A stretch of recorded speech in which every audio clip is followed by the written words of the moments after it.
Hi, this is Rebecca from Prep Scholar. This lesson is going to give you some useful tips to do as well as you can on the TOEFL reading section. Specifically, we're going to talk about fill in a table questions. In these questions, we are given a table listing 2 items from the question. For example, if the reading passage was about differences between Norway and Finland, one of these items might be Norway, and the other one might be Finland. We will then be asked to select which answers are true of each of the 2 items. There will be no more than one of these questions on the reading section, and sometimes there won't be one at all. But don't forget about these questions. These questions are worth 3 times as many points as the other questions on the reading section. So, it's very important to get these questions right when they do appear on the TOEFL. And in this video, we're going to explain how to do that. Fill in a table questions are easy to recognize. They will usually appear at the end of the reading section, and they will begin with something like the following text.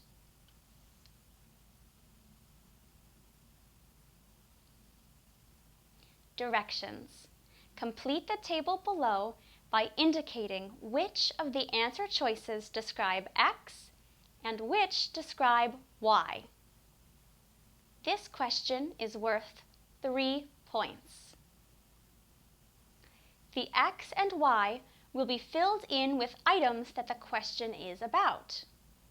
For example, directions. Complete the table below by indicating which of the answer choices describe features of Norway and which describe features of Finland.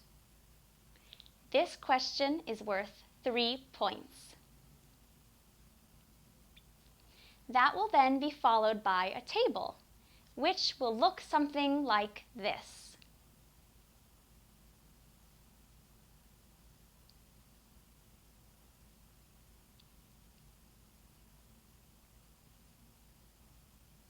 You will then be presented with several answer choices, which you can use your mouse to drag into either one of the columns on the table.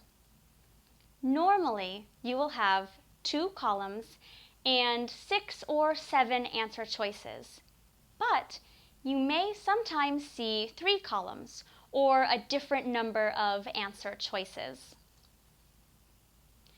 Some answer choices will go into 1 column. Some answer choices will go into another column, and usually some answer choices will go in neither column, and no answer choice will ever go in both columns. So, now you know about fill in a table questions. Now, how do we answer them? What we need when we are answering fill in a table questions is a way of figuring out which answer choices belong in which columns. And that's what we're going to explain how to do now. Let's say we have a fill in the table question with 2 columns and several answers that could fit into those columns. How should we approach this question? We should begin by trying to summarize the columns. How do we do this? We should use the reading to make a brief statement about the topic of one of the columns. Then, we should use the reading to make a brief statement about the topic of the other column. We can use those summaries to figure out the correct answers. Let's look at how this works. A fill in the table question will normally ask us about an entire passage, but let's try just looking at 1 paragraph.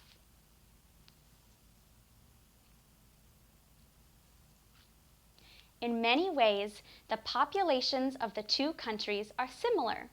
Given their ample natural resources, Norway and Finland are both populated along their lengthy coastlines, which include their main population centers, and in their interiors. Neither country is populated exclusively on its coastline or in its interior. In Norway, however, a large proportion of the population lives near the ocean or other waterways. Norway depends on maritime activities for much of their revenue, including fishing, exploration for oil, and the construction and development of ships. In contrast, Finland has a much more diversified economy, which depends on farming of potatoes and other year-round crops, the harvesting of timber, and trade with Russia. The distribution of population tends to follow the distribution of economic activity, so Norwegians tend to live near the water, while Finns are evenly distributed across their country. Now, based on that reading, what should our summaries say about Norway and Finland? Our summaries might say something like the following.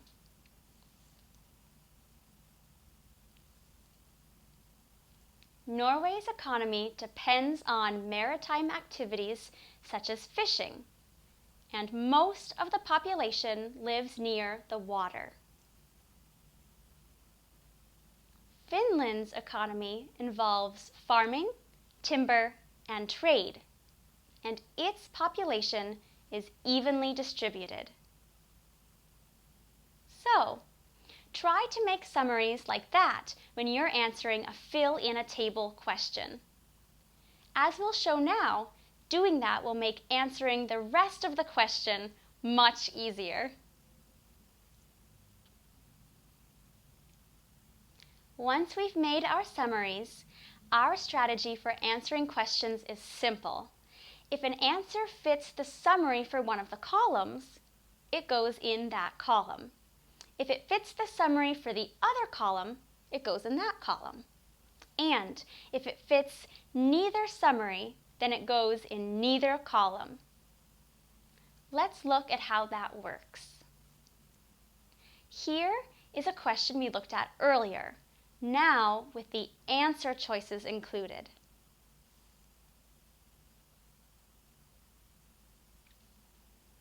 Directions. Complete the table below by indicating which of the answer choices describe features of Norway and which describe features of Finland. This question is worth 3 points.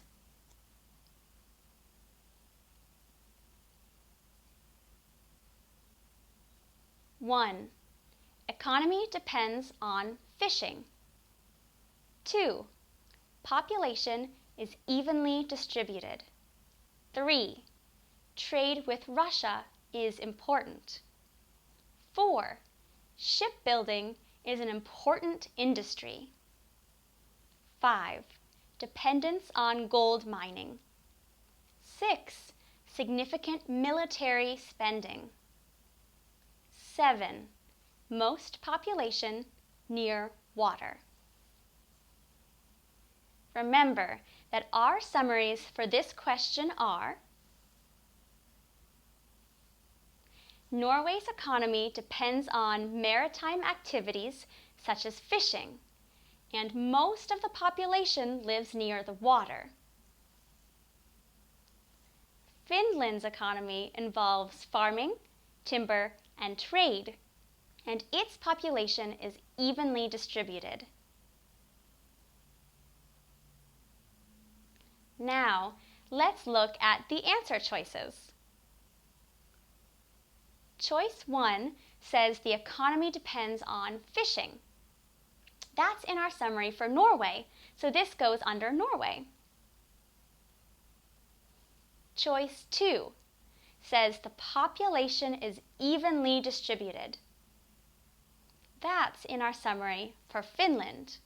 So this goes under Finland. Choice 3 says trade with Russia is important. Trade is mentioned in our summary for Finland, and if we look back at the passage, we see trade with Russia is specifically mentioned. So this goes under Finland too. Choice 4 says shipbuilding is an important industry. Our summary for Norway says maritime activities are important, and shipbuilding is a maritime, sea-related industry. And if we look back at the passage, we see that Norway is involved in the construction and development of ships. So this goes under Norway. Choice 5 is dependence on gold mining, but gold and mining aren't mentioned in either one of our summaries. So this goes in neither column. Choice 6 is significant military spending, but neither one of our summaries mentions military spending. So this also goes in neither column. Finally, choice 7 says most population is near water. That's in our summary for Norway. So this goes under Norway too. So 3 of the answers go under Norway, 2 go under Finland, and 2 go with neither. Now, try it yourself. Here's another passage. This is just one paragraph. Remember, on the actual test, you'll be asked about longer passages.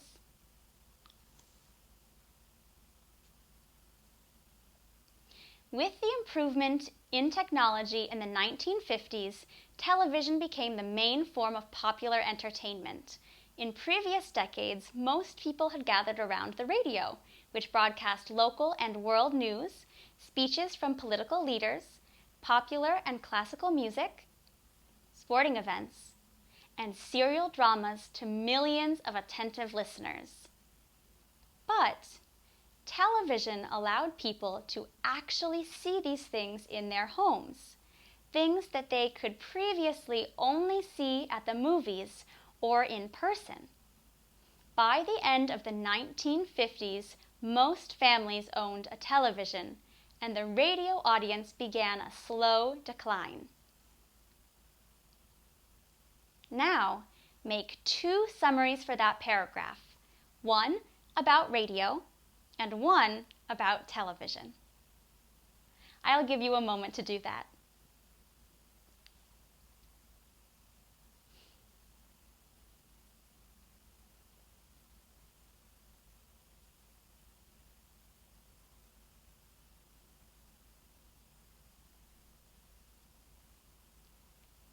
Okay, ready? Here's the question. Directions. Complete the table below by indicating which of the answer choices are described in the passage as features of radio and which are described as features of television. This question is worth 3 points.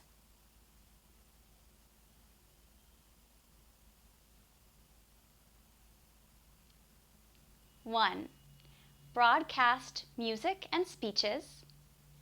2, had audience of millions before the 1950s. 3, allowed people to see events at home. 4, became popular in the 1950s. 5, made newspapers less popular. 6, featured serial dramas. 7, too expensive for most people to own.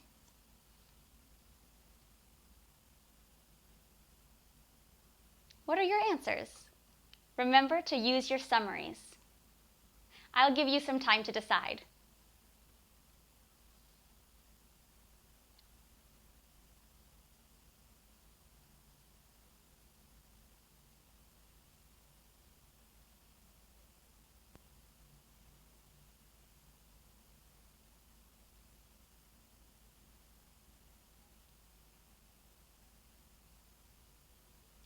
These are the correct answers. Did you get those answers right? If so, great. If not, take some time to reread the passage and make new summaries, and give it another try. Let's review. We've given you some tips on fill in a table questions. You will get no more than one of these on the TOEFL reading section, and you might not get any at all. But since these questions are worth 3 points, it's important to know how to answer them. We've given you a strategy for answering these questions. First, make your own summary for each one of these questions. Then, check each of the answer choices to see which summary it matches and put it in the column for that summary. If it doesn't match either of the summaries, don't put it in either column. That's all there is to it. Thanks for watching. We hoped this will help you on the TOEFL. If you are worried about your TOEFL score, try our course, Prep Scholar TOEFL. It's a completely new kind of TOEFL course. Try it now at toefl.prepscholar.com. Bye for now. Remember to subscribe for the next lesson from Prep Scholar.